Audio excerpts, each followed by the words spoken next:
Gloire au Seigneur. Nous bénissons le Seigneur pour ce moment. Bonjour, de partout où vous nous suivez. Nous prions que le Seigneur vous bénisse et que la présence de Dieu soit intensifiée là où vous êtes. Nous sommes très contents de nous présenter devant vous pour un petit moment de partage dans la parole du Seigneur. Avant de commencer, j'aimerais que nous puissions prier pour ce moment. Père, nous te bénissons pour la grâce, pour l'amour et pour la faveur que tu nous accordes de pouvoir nous tenir devant cette chair et de communiquer ta parole à ton peuple. Père, nous te prions que l'énergie qui communique ta parole affecte la vie d'une personne. S'il te plaît, Seigneur, guéris, restaure, relève et soulage, console un cœur, afin qu'une âme, Seigneur mon Dieu, soit retrouvée, afin qu'une âme soit bénie. Dans le nom puissant de Jésus, bénis, Seigneur mon Dieu, la bouche qui parle de ta part et bénis les oreilles qui vont écouter ta parole. Au nom de Jésus-Christ. Amen. Nous bénissons le Seigneur pour la grâce qu'il nous a faite et pour la vie. Nous sommes reconnaissants également à notre pasteur, le pasteur Séraphin, pour cette confiance qu'il a placée à notre personne. Alors, nous voulons dire un grand merci à Dieu pour la vie de cet homme de Dieu qui ne cesse de nous faire du bien, qui a également fêté son anniversaire, je crois, le 29. Je profite de cette occasion pour lui souhaiter un joyeux anniversaire. Que le Seigneur soit béni. Je ne serai pas trop long dans mon exhortation, dans mon partage. J'aimerais que nous puissions parler avec nous sur un thème que le Seigneur a mis dans mon cœur. Je pense que ça bénira plus d'une âme. Je crois à la grâce de Dieu qui va accompagner ces moments. Alors, je nous invite à ouvrir nos Bibles dans le livre des Rois, le chapitre 6.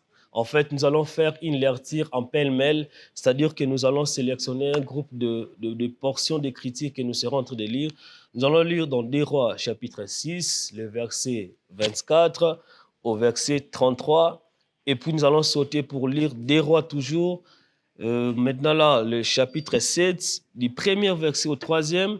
Nous allons sauter du 8e verset au 9e et puis du 16e verset au 17e verset. Je nous prie de nous tenir debout là où nous suivons, si possibilité il y en a. Nous allons commencer notre lecture.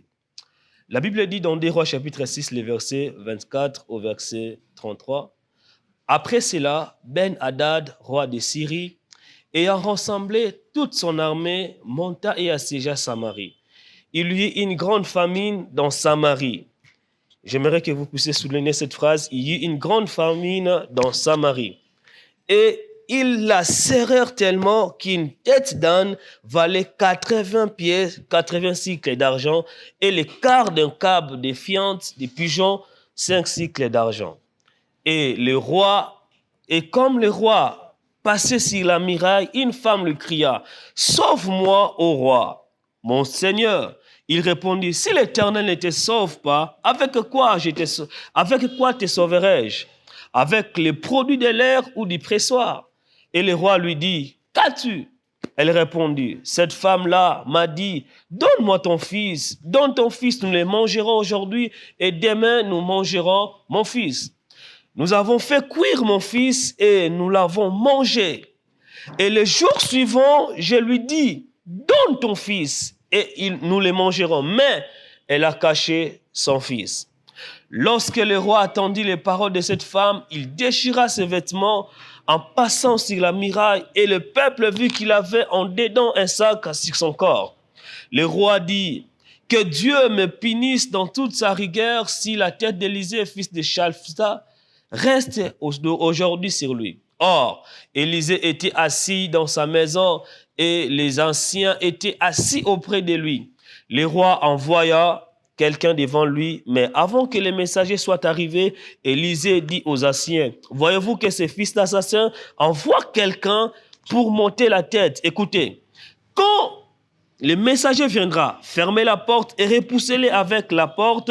Le bruit des pas de son maître ne se fait-il pas attendre derrière lui? » Il leur parlait encore et déjà le messager était descendu vers lui et disait, « Voici ce mal vient de l'Éternel.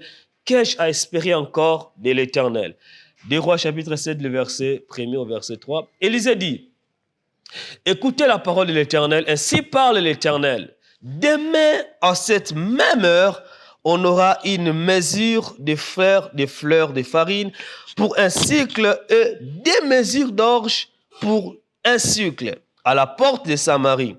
L'officier sur la main duquel s'appuyait le roi répondit à l'homme de Dieu, « Quand l'Éternel ferait des fenêtres au ciel, pareille chose n'arriverait-elle » Et Élisée dit, « Tu le verras de tes yeux, mais tu n'en mangeras point. » Il y avait à l'entrée de la porte 4 lépreux qui se dirent l'un à l'autre, « Quoi, resterons-nous ici jusqu'à ce que nous mourions ?» Toujours 2 Rois, chapitre 7, le verset 8 au verset 9e. Les lépreux étant arrivés à l'entrée du camp, pénétrèrent dans une tente, mangèrent et birent, et en emportèrent de l'argent, de l'or et des vêtements qu'ils allèrent cacher. Ils rêvèrent pénétrer dans une autre tente et en emportèrent des objets qu'ils allèrent cacher. Puis ils se dirent l'un à l'autre, « Nous n'agissons pas bien. Cette journée est une journée de bonnes nouvelles. Et si nous gardons le silence et si nous attendons jusqu'à la lumière du matin, le châtiment nous atteindra. Venez donc, venez maintenant et allons informer la maison du roi. » Le verset 16 au verset 17 pour finir. Le peuple est sorti et pilla les cas des Syriens. Et l'on eut une mesure de fleurs de farine pour un cycle et 2 mesures d'orge pour un cycle. Selon la parole de l'Éternel, le roi avait remis la garde de la porte à l'officier sur laquelle la main duquel il s'appuyait. Mais cet officier fut écrasé à la porte par le peuple et il mourut. Selon la parole qu'avait prononcée l'homme de Dieu quand le roi était descendu. Nous bénissons le Seigneur pour sa parole. Nous acclamons la parole du Seigneur. Là où vous nous suivez, vous pouvez acclamer la parole. Seigneur, nous te bénissons pour cette énergie que tu communiques par ta parole. J'aime ta parole car elle dit des choses qui s'accomplissent à la lettre. J'aime ta parole car aucune puissance maléfique ne peut l'arrêter. J'aime ta parole parce que quand elle est sortie, elle finira par agir et elle finira par produire des résultats. Merci Seigneur mon Dieu parce que par cette parole, tu finiras par donner des résultats à une personne qui passe par des moments de complications, de crise. Que ton nom soit béni. Au nom de Jésus. Amen. Nous bénissons le Seigneur également. Nous voici commencer notre exhortation sur un thème que j'ai intitulé « Une saison de bonnes nouvelles ». Alléluia. Ce thème peut être la contradiction de ce que le monde est en train de vivre, la contradiction de ce que les hommes sont en train de traverser, la contradiction de ce que nous sommes en train de subir, vu la crise que ce virus a causé dans le monde. C'est partout nous sommes en train de voir les personnes gémir, nous sommes en train d'écouter les informations qui nous affaiblissent, nous sommes en train d'écouter des informations qui nous mettent mal à l'aise. Mais j'aimerais dire à une personne qu'une saison est proclamée, une saison de bonnes nouvelles par la puissance de Dieu. Qu'importe les moments par lesquels vous pouvez passer, peu importe les moyens, qu'importe les choses que vous pouvez endurer, si Dieu décide de vous faire du bien, il le fera et il a la capacité de le faire. Dites-moi même de là où vous êtes. Alors, nous sommes à une époque où la crise bat son plein, comme également nous venons de le lire dans ces passages. Alors, le contexte nous relate une histoire où l'armée syrienne avec son roi était venue assiéger, et la Bible dit, ils sont venus assiéger la Samarie. Alors, tellement qu'ils étaient forts, tellement qu'ils avaient tous les atouts, ils avaient toutes les capacités pour assiéger une ville, la Bible dit, la vie est devenue pénible. La vie est devenue épineuse. Comme je disais tantôt, nous sommes à une époque où la crise bat son plein sur le territoire des Samaritains, au point qu'aucune autorité de quelque niveau que ce soit ne pourrait proposer une sortie de crise. Voyez-vous, c'est peut-être intéressant quand vous passez par des moments de complications, mais que vous voyez des personnes autour de vous vous encourager. Vous pouvez revenir à votre souffle. Quand vous passez par des moments de pleurs, quand vous passez par des moments de complications, quand vous passez par des moments de gémissements, par des moments de questionnement, il est important d'avoir autour de vous des personnes qui peuvent vous encourager. Mais nous sommes dans un contexte où et le peuple, et les autorités, et les dirigeants et les dirigés, Tous étaient dans le chaos, tous se posaient des questions, tous n'avaient pas la certitude de leur avenir, tous ne comprenaient pas qu'est-ce qui nous attend après ces instants. Alléluia. Peut-être cette crise de coronavirus vous a emporté tout ce que vous avez de précieux, il vous a emporté tout ce que vous avez de bien, elle vous a emporté ce que vous espérez avoir, et vous avez vu vos projets tomber dans l'eau, vous avez vu peut-être votre avenir devenir flou, mais j'aimerais vous dire, Dieu a un plan pour vous. La Bible dit, il vaut mieux un chien vivant qu'un lion mort. Tant que vous avez encore le souffle de vie dans vos poumons, croyez encore à un miracle de la part du Seigneur. Alléluia. Alléluia. C'est exactement ce que nous sommes en train de vivre. Actuellement, tout est devenu difficile. Actuellement, les personnes perdent leur travail. Il y a des licenciements de gauche et de droite. J'ai eu à suivre des informations. J'ai vu comment en Europe, il y a des boutiques ferment, des magasins ferment, des entreprises tombent en faillite. Je me dis, comment ces hommes vivront-ils? Comment ils vont continuer à survivre? Comment? Parce que la seule chose qui était pour eux une source de revenus financiers est tombée en faillite. Mais j'ai une bonne nouvelle pour quelqu'un ce matin, c'est que la saison de bonnes nouvelles est encore possible. La saison du relèvement est encore possible. La saison où les sourires peuvent encore être aux éclats est encore possible. La saison où le Seigneur peut encore donner de la force à ces personnes qui sont faibles est encore possible. La saison où le Seigneur peut encore guérir est encore possible. Alors, nous voyons que les autorités, le roi étaient confus, ne sachant que faire. Nous traversons un moment de précarité sans précédent. Je vais dire à quelqu'un, qu'importe ce que tu vis actuellement, Dieu a un plan de sortie de ta crise. Dieu a quelque chose qu'il a prévu pour toi.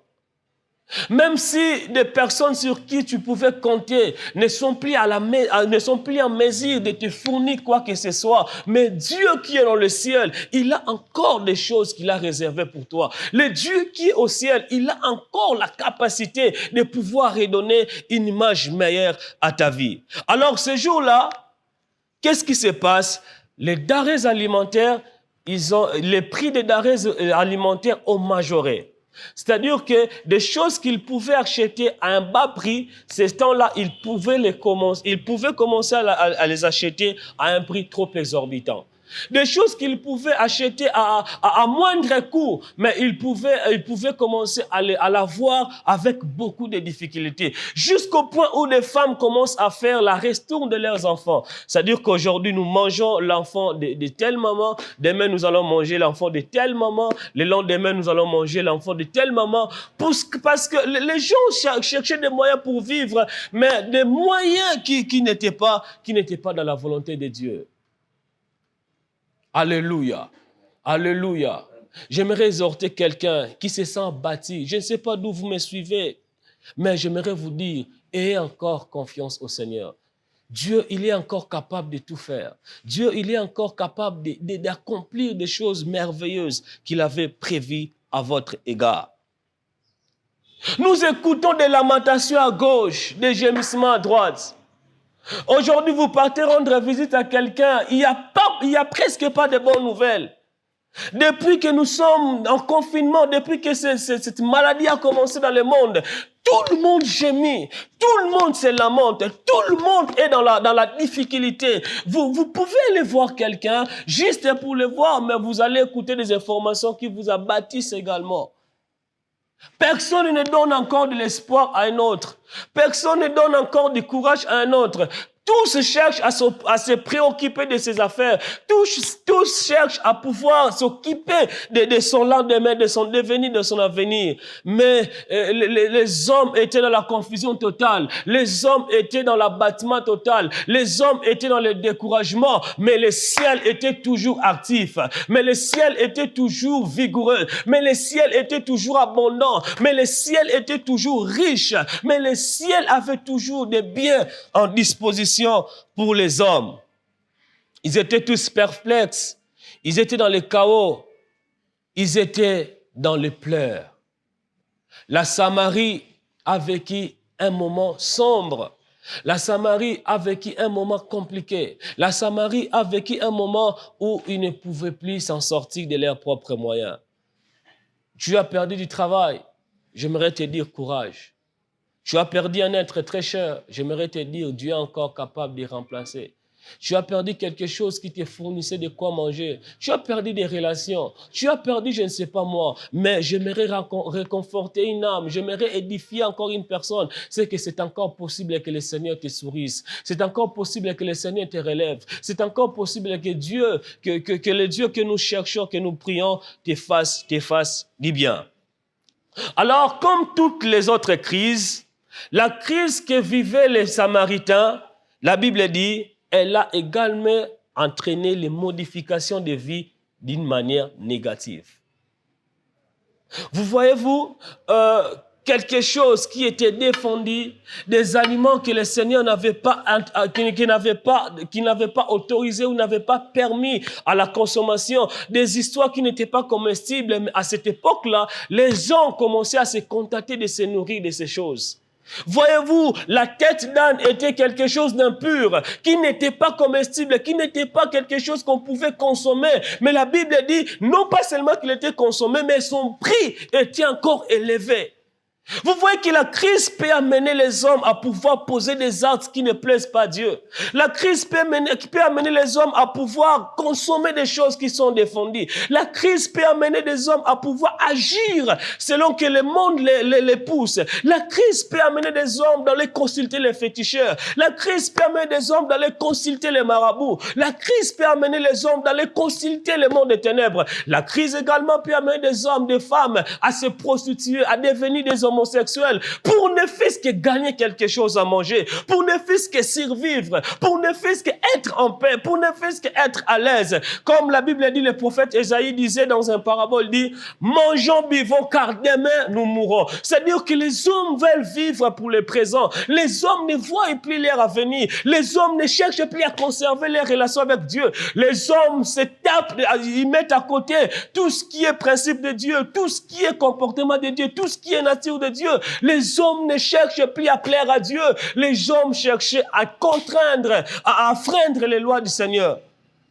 Dieu avait interdit au peuple de Dieu, à son peuple de consommer des aliments impurs. Mais la Bible dit, ces temps-là, ils n'avaient pas de choix, ils ne pouvaient que se livrer. Bien-aimé, sœur, frère, tu n'as peut-être plus du travail, tu n'as peut-être plus de moyens pour vivre et qu'il y a beaucoup de sollicitations qui t'amèneront à l'encontre de la volonté de Dieu, qui t'amèneront loin de la présence de Dieu, qui t'amèneront loin de la puissance de Dieu, qui t'amèneront loin de l'intimité de Dieu. Mais je ne sais pas si tu es encore prêt de pouvoir céder à ces choses. Mais je t'en supplie, bien-aimé, ne cède pas, ne baisse pas les mains parce que tu passes par des moments difficiles. Ne baisse pas les mains parce que tu manques à manger. Ne te prostitue pas parce que tu n'as pas à manger. Ne te prostitue pas parce que tu n'as pas à te vêtir. Ne te prostitue pas parce que tu manques un abri. Ne te prostitue pas parce que tu es rejeté, parce que tu es découragé. Bien-aimé, s'il te plaît, que cette crise ne nous mène pas à poser des actes qui n'honorent pas Dieu. Que cette crise ne nous mène pas à poser des actes qui ne glorifient pas le Seigneur, comme était le cas pour les Samaritains. J'ai eu à converser avec une sœur, elle me dit, elle n'en peut plus de la vie, elle veut faire comme toutes les autres personnes. Bien-aimé, je te supplie, si peut-être tu as pris cette décision, que voilà, je vais me comporter comme toutes les autres personnes, je vais agir comme les autres personnes, je vais vivre ma vie, je vais mener ma vie dans l'immoralité sexuelle, dans le désordre, dans tout ce qui est péché. S'il te plaît, je t'en supplie, ne tourne pas le dos au monde que tu as abandonné. La crise a modifié la vie des gens négativement. Et nous allons constater même il y a eu des pertes de vies humaines. Il y a eu hausse de prix des denrées alimentaires, des biens de première nécessité. Les économistes disent quand la demande est supérieure à l'offre, ça a des répercussions sur les prix. C'est-à-dire que les gens qui avaient envie de manger étaient nombreux que les biens qui étaient présents. Les gens qui avaient envie de consommer, ils étaient nombreux par rapport aux biens qui étaient devant eux.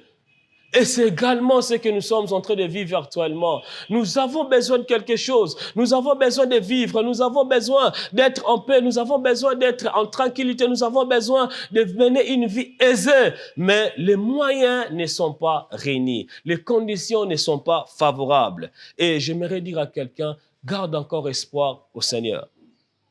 La crise s'est installée indépendamment de la bonne foi et des dirigés et des dirigeants. Je n'ai pas vu dans la Bible où le roi de Samarie lui-même, il réfléchissait sur quel moyen mettre sa ville dans la... Voilà, je disais, je n'ai pas vu le roi de Samarie prévoir une crise pour maltraiter son peuple. Mais la Bible dit que ce sont l'armée syrienne et son roi qui avaient à bloquer la Samarie. C'est-à-dire que la crise s'est installée dépendamment de la bonne foi et des dirigés et des dirigeants de Samarie, mais orchestrée par des ennemis. Dans le livre d'Ecclésiaste, chapitre 8, le verset 9, la Bible dit « Je vis tout cela et j'ai appliqué dans mon cœur à tout ce qui s'est fait sous le soleil. Il y a un temps où l'homme domine sur l'homme pour les rendre malheureux. » Alors tout ce que nous avons vu, tout ce que le peuple de Samarie était en train de vivre, était indépendamment de leur bonne volonté. Ils ne pensaient pas qu'un jour ils pouvaient passer par ces moments de crise. Ils ne pensaient pas qu'un jour ils pouvaient connaître des moments de précarité, qu'ils pouvaient connaître des moments de manque, qu'ils pouvaient connaître les moments où ils pouvaient manquer même des biens de première nécessité. La Bible dit, ce sont les Assyriens et les rois qui ont assiégé le peuple de la Syrie. Et dans la version française courante, la Bible dit, ils ont tellement bien bloqué la ville que même les choses qui étaient minimes, même les choses qui étaient petites sont devenues à un grand prix. J'aimerais dire, il y a certaines crises, il y a certains problèmes que nous vivons, il y a certaines choses que nous subissons, sont des choses orchestrées par nos ennemis. Je ne sais pas c'est quel ennemi qui cherche à orchestrer des choses négatives sur ta vie, mais je prie sur toi et que toute main noire qui voudra imposer la volonté des hommes sur toi soit nulle et sans effet. Que toutes les personnes qui voudront contrecarrer les plans de Dieu sur toi, contrecarrer la volonté de Dieu sur toi, soient confondues dans le nom puissant de Jésus. La crise a réussi à faire imposer au peuple une vie humiliante. Le peuple commençait à vivre dans l'humiliation.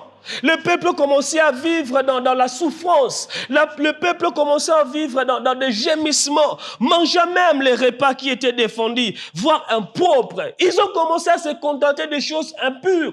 Ils ont commencé à se contenter aux choses de souillure. La crise peut nous faire beaucoup de choses, mais nous ne devons pas oublier notre identité en tant que chrétiens. Nous ne sommes pas obligés de faire comme tout le monde. Nous ne sommes pas obligés d'agir comme toutes les autres personnes. Mais j'ai une bonne nouvelle pour quelqu'un. Malgré les tableaux peints du malheur, le ciel était toujours opérationnel et il y avait encore une possibilité d'abondance à offrir. Malgré que le peuple gémissait, malgré que même le roi, il était incapable de pouvoir à son peuple, parce que les politiciens disent, les gens disent, gouverner c'est prévoir. Mais ces jours-là, il n'avait plus de prévisions, il ne pouvait plus, il gouvernait en tant qu'homme, il gouvernait en tant que roi, mais il n'avait plus un plan de prévision pour son peuple. Mais j'aime Dieu. Là où les hommes sont limités, lui n'est pas limité. Là où les hommes sont au bout, le Seigneur, il a encore des capacités. Là où les hommes sont malheureux, le Seigneur, il a encore une joie à offrir. Malgré tout ce que nous avons vu, les prions haussés, les hommes sont morts, la crise a bâti son plein, les gens sont commencés à se gémir, mais la Bible dit, Dieu était dans le ciel et son ciel était encore riche, rempli de trésors abondants pour sourire son peuple. Alors qu'aucune prévision budgétaire, encore moins la réserve économique n'était encore suffisante et disponible, les trésors inépuisables du ciel étaient toujours abondants. L'économie était en faillite. Les économistes ne savaient plus quoi faire. Les gens qui prévoient des choses, des avenirs sur les nations, sur des vies des gens, ils n'arrivent plus à maîtriser la monnaie. Ils n'arrivent plus à maîtriser les choses. Mais ce jour-là, le ciel était encore disponible. Le temps vient où le Dieu du ciel fera croître le pouvoir d'achat de plusieurs. Je ne sais pas si vous le croyez, mais moi je le crois. Malgré ces temps de crise, malgré ces temps de tâtonnement, malgré ces temps de gémissement, malgré ces temps de lamentation, Dieu fera croître le pouvoir d'achat de plusieurs personnes. Dieu fera augmenter le pouvoir d'achat de plusieurs. Parce que la crise n'est pas là pour nous tuer, mais la crise est là pour révéler l'efficacité et la puissance du Dieu de la Bible.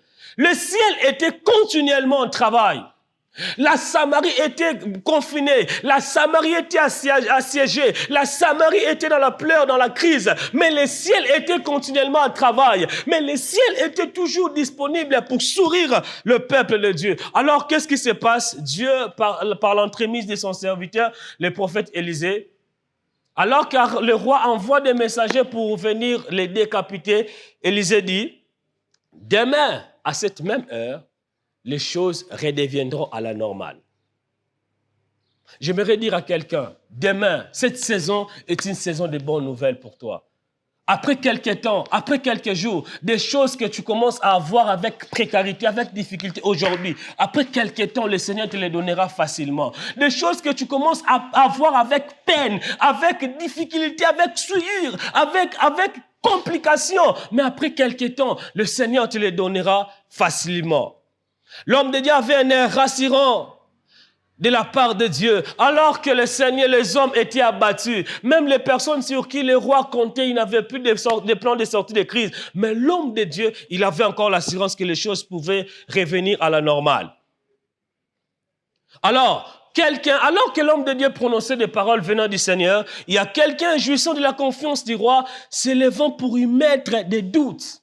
Il dit, est-ce que tout ce que tu dis, que demain nous achèterons 12 kilos de farine à un cycle d'argent, est-ce que ça se fera parce que Dieu fera des fenêtres au ciel ou ça se fera? Mon Dieu, quelle insolence!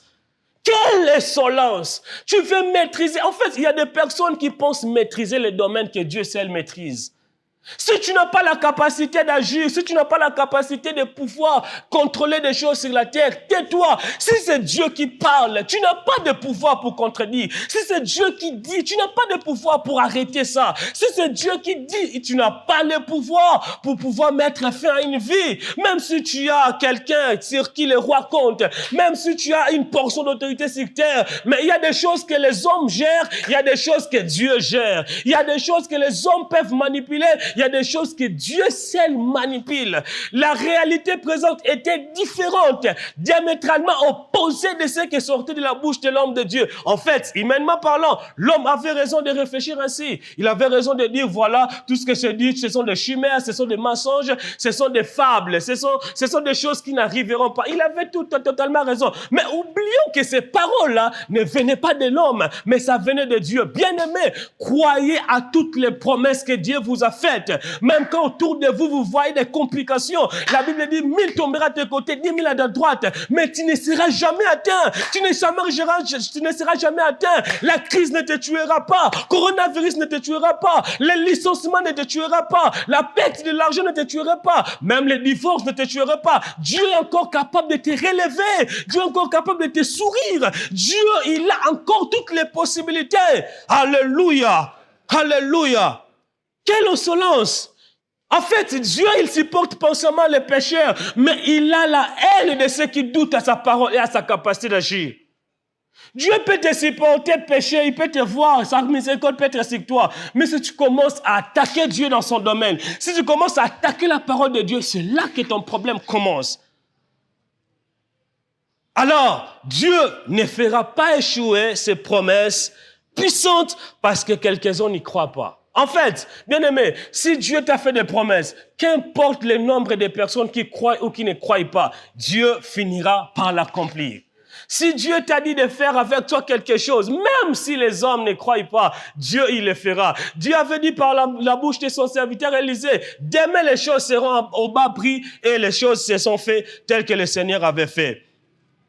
Et le Seigneur de gloire rendra effectif et palpable sa parole par des hommes exclus et négligés de la société. Ce qui est intéressant, c'est que les personnes par lesquelles le Seigneur avait visité Samarie, ce sont des personnes négligées. Ce sont des personnes des lépreux, des personnes qu'on avait mis en quarantaine, des personnes qu'on avait rejetées, des personnes qu'on ne considérait pas. En fait, bien aimé, sur la vie, dans la vie sur terre, ayez le courage de ne pas mépriser qui que ce soit. Même quand aujourd'hui il représente, il a une mine misérable, même quand quelqu'un est malheureux, même quand quelqu'un n'a pas d'argent, même quand il est faible devant vous, prenez soin de respecter tout le monde.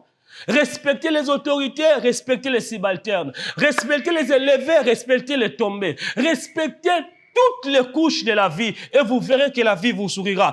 Personne ne pouvait imaginer que les lépreux, les personnes qui sont mises en quarantaine, les personnes que les hommes considèrent impures, pouvaient ramener la bonne nouvelle de l'abondance. J'ai toujours dit, chaque individu représente un espoir pour plusieurs autres. Une seule personne, un seul homme peut changer la vie de plusieurs personnes. Une seule personne, par une bonne nouvelle, peut amener la vie aux autres personnes. Alors, j'aimerais dire aux personnes qui nous suivent maintenant que le temps des miracles est encore possible. Quand les lépreux ont constaté que les choses commençaient à être bien, la Bible dit, ils ont dit aujourd'hui, cette journée est une journée de bonnes nouvelles. J'aimerais rassurer quelqu'un, cette saison, après cette crise, ça sera une saison de bonnes nouvelles. Tu vas t'endormir avec de bonnes nouvelles, tu te réveilleras avec de bonnes nouvelles. Le Seigneur te fera éclater de rire. Le Seigneur fera oublier l'opprobre que tu as connu. Le Seigneur fera oublier les souffrances que tu as connues. Et le Seigneur te mettra encore dans les hauteurs parce qu'il fera accomplir ses promesses. Alors, pour finir, le bonheur ne se consomme pas seul. Signalez les autres. Les lépreux, quand ils ont vu, ils ont mangé, ils ont bu, ils se sont rassasiés, ils ont pris de l'argent, de l'or. La Bible dit, ils sont partis signaler les autres. Ils ont dit, tout ce que nous faisons, ce n'est pas bien pour nous-mêmes. C'est peut-être important pour nous de manger, mais les autres, comment ils vont? Bien aimé, si Dieu te bénit, n'oublie pas de voir ta famille. Si Dieu te bénit, n'oublie pas de donner quelque chose à l'église. Parce que les églises passent par des moments difficiles, par des moments de complications financières. Tout ce que Dieu te donnera, va voir ton pasteur, va voir tes encadrés, va voir ton église, bénis ton église. Ne cherche pas à garder la bonne nouvelle seule. Ne cherche pas à te contenter de l'abondance seule. La Bible dit, alors que le Seigneur avait fait une perche miraculeuse pour Pierre, la Bible dit tellement que la quantité était abondante, la Bible dit, Pierre fait signe à ses associés.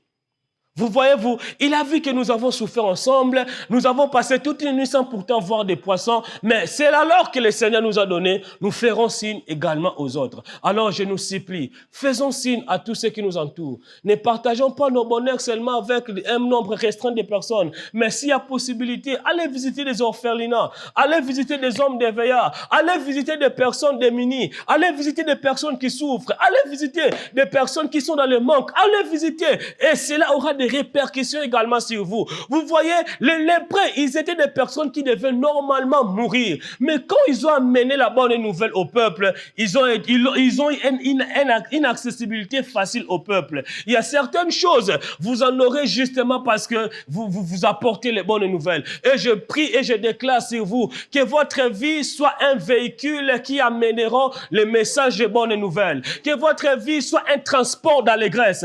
Que votre vie soit une vie qui arrosera notre vie. Que votre vie soit une vie qui va épanouir notre vie. Que votre vie soit une vie qui sera une source de bénédiction, qui va exploser, qui va donner de l'éclat et de la gentillesse dans la vie de plusieurs autres personnes. Que Dieu vous bénisse et que sa main toute puissante soit sur vous. Que la faveur de Dieu vous conduise. Que ce moment de crise soit un moment où le Seigneur fera expérimenter sa gloire et sa puissance efficace dans votre vie. Ne perdez pas espoir, gardez espoir malgré la crise, malgré les circonstances tant présentes.